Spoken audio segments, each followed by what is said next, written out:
Hey guys, this next video, Vivek takes a very bold stance as this guy calls him a liar about climate change. But check out how Vivek handles himself. Right now we're doing poorly. You're going to get to questions. I promise you I'm going to get to questions. Well, part of what we said in this country is, I'm going to set an example here. There's a lot of people here who have come tonight. I'm going to finish what I'm saying. I promise you're going to get the first question tonight. Does that work for you, sir? Sure, sir. Thank you. Thank you for being here. Because I want to end on a note that before we do this, I want everybody in this room to understand this is how we get our country back, is we're going to speak the truth. And that's what this campaign is about. Speaking the truth, not just when it's easy, but when it's hard. Speaking the truth, not just to the Democrats on the other side, but to our own side, the Republican Party right here at home. But you lie, dude. You're a liar. Yeah. You lie about the reality of climate change. You lie. You're lying to everybody in this room right now. Sir, we're going to make a deal. You know what we're doing in this country? This is the beauty of the United States of America right here. You are lying. And you know what we're not going to do? I'm going to tell you, for those of you who watch the videos today, we're not going to have a security guard or police officer tackle him and escort him out of the room.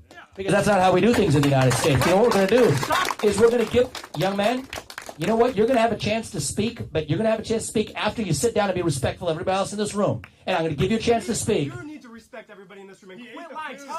Thank you. Americans the truth. Shut up and ate. Tell Americans the truth. Sir, you can. I see right. You get from fossil fuels, dude. We're going to have a good discussion today. I promise you that, because I'm going to speak some. $50 million. Thank you. See, I promise you, sir. I promise you, sir. You're undermining the only point you want to make, and I'm going to give you a better chance in a moment if you sit down and actually be respectful of everybody else in here. But there's a free seat. You want to come up right here? Come on up, buddy. Come on up. Come on up and have a seat. Mr. Ramaswamy, you say that you care about our future Thank and you. that little girl's future. How Yes. much money would it cost for you to actually care about us? You're running a company that's making money off of fossil fuels that are killing our communities. If you want to have a seat and we can have a respectful discussion, we can do that. But if you're not going to have a respectful discussion, there's not going to be doing. How much money do you So get from fossil fuels? I don't get any money from fossil fuels. You know who's my biggest donor? That's not true. That's actually absolutely true. Your company Strive owns $50 million in fossil fuels. Because index funds of every American in this room does, and we deserve to be proud of it. That's and I not true. refuse. Your company invests- Excuse me. You're a Excuse me, liar. sir. Excuse me, sir. This isn't productive. This isn't productive. And this is what's wrong in our country. What's right in our country is we have the right of free speech and open debate. And I'm sure this gentleman, I think, has something to say about a similar matter. But we have a generation in this country where we have taught that the way you're supposed to win a debate or otherwise isn't based on region or merit, but to actually just shout the other side down. We don't do that in this country. The way we do things in the United States of America is we engage in free speech and open debate on the merits. We decided at the ballot box where every person's voice and vote counts equally. We don't shout each other down. So we're going to have a respectful conversation. We're going to open this up, but we're going to speak the hard truth. Speak the truth in public. That's what we're going to do at every step of the way. That's how we get this country back. That is what won us the American Revolution. That is what reunited us after the Civil War. That is what won us 2 world wars and the Cold War. That is what still gives hope to the free world. And if we can revive that dream, grounded on the First Amendment, that you're free to speak your mind as long as your neighbor gets to in return. As long as you're actually able to worship freely, as long as your neighbor gets to worship as he wishes to in return. Those are the ideals that our nation is founded on, that I will fight for until the very end. That is how we will revive this great country, and that is how we're going to rebuild this country.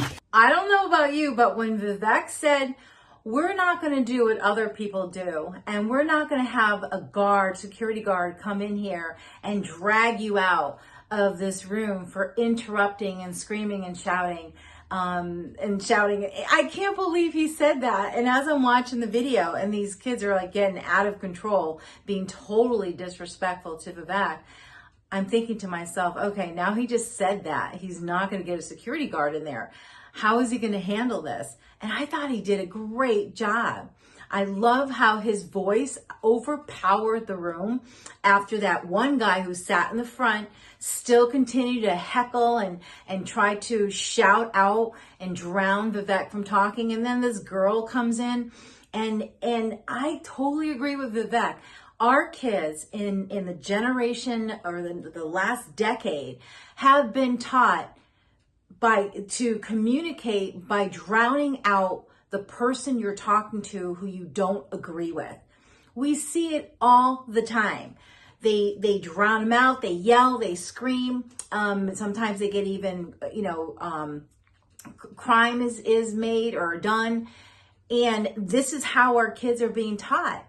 But when Vivek really with a strong voice, and you could tell he had that mic like right up to his face, his mouth, and he says that this generation is being taught to just drown out your opponent, but that's not how we do it in America. I mean, it was so refreshing to hear what he had to say. And those kids, they need to learn that if they really believe in what they're believing and they're just not like screaming out talking points, then learn how to really communicate, because you're never going to instill change in anyone or even have the opportunity to do that if you're just going to shout them down.